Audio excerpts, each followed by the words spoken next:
Salut futurs référents! Et si aujourd'hui on parlait de pouvoir? Non, pas de pouvoir magique, pouvoir des mots.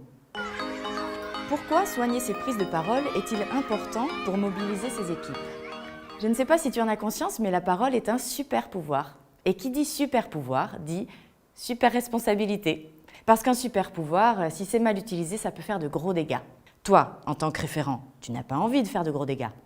Donc, quand tu te positionnes vis-à-vis de tes animateurs, tu dois accorder non seulement de l'importance aux mots que tu choisis, mais aussi à la façon dont tu les dis.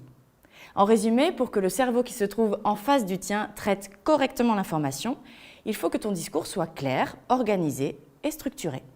La prise de parole comme ça a l'air anodin. Mais si je te dis que faire attention aux mots que tu emploies et à la manière dont tu les exprimes, ça permet aux animateurs de mieux mémoriser le message que tu veux leur faire passer. Pas mal, non? Et c'est pas tout. Une parole soignée et claire a le pouvoir d'influencer positivement les membres de ton équipe. C'est un outil génial pour renforcer la cohésion. Mais attention, bien que le pouvoir de tes mots soit très important pour faire passer un message, le pouvoir de ton corps l'est aussi. Notre cerveau accorde une grande valeur aux signaux non-verbaux.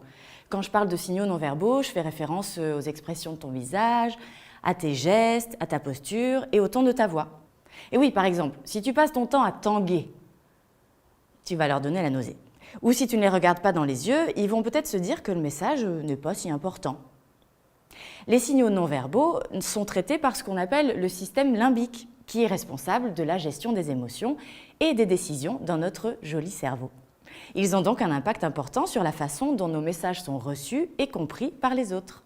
Choix des mots, paroles bienveillantes, contact visuel, gestes affirmés, posture ouverte et respectueuse, ce sont les 5 ingrédients essentiels qui t'aideront à instaurer une harmonie dans ton équipe.